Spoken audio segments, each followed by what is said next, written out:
Rising with the morning star. In the Gospel named for Matthew, we read these words: Go therefore and make disciples of all nations, teaching them to obey everything that I have commanded you. Our reflector for today offers us these words. It was 10:30 at night in the Horseshoe Tavern in Toronto, and I was waiting for the alt-rock band Paint to play. Even though it was Saturday night and I had worship to lead the next morning, I had a vested interest. My eldest daughter played guitar and sings in the band. I was a proud papa. The lead singer, who is also the lead guitar player, sat down next to me, waiting for the band's moment on stage. I turned to him and said, I really like the words you wrote for the chorus in the song Strangers. He looked at me curiously, probably wondering what this old man was going on about. The lyrics talk about our scars and how we often tenaciously hang on to them. Is it because those scars tell a story, not of disfigurement, but of transformation? Are those scars, like the scars Jesus showed the disciples, illustrations of new life, new challenges, new directions? We began to talk. Well, bar scene shout, actually. Surrounded by Toronto's usual Queen Street crowd.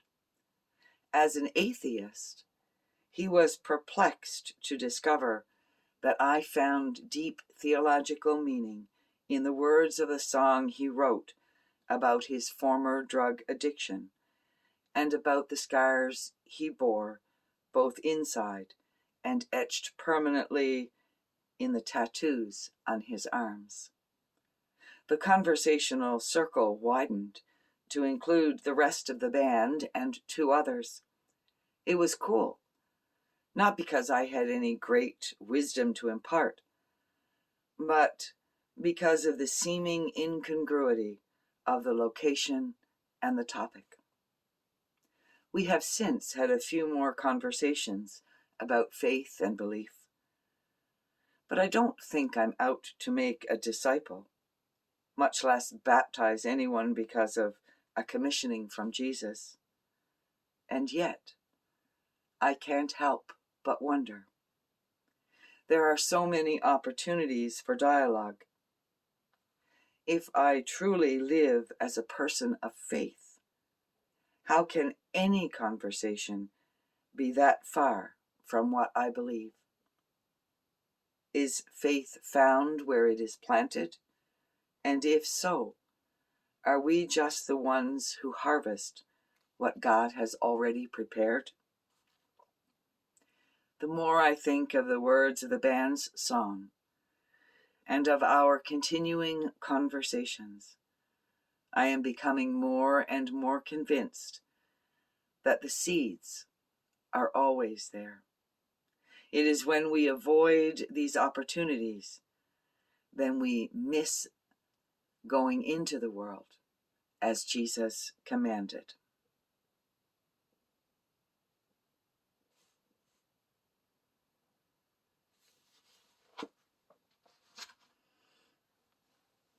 How do you live your faith?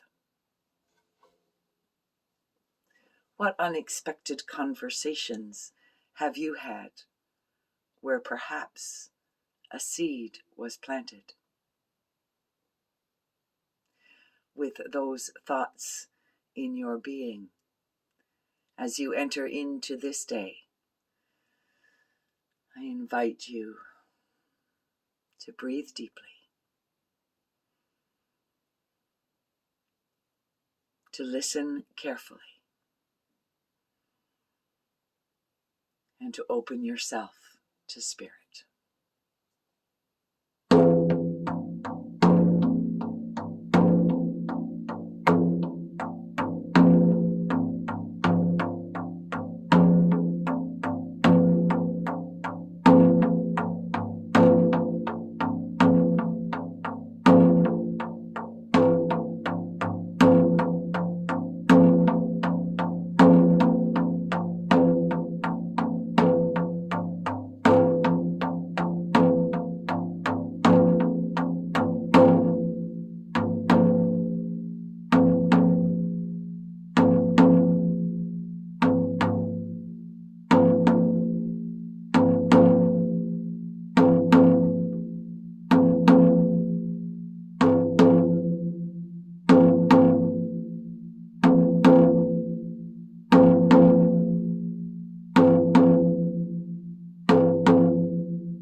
and amen.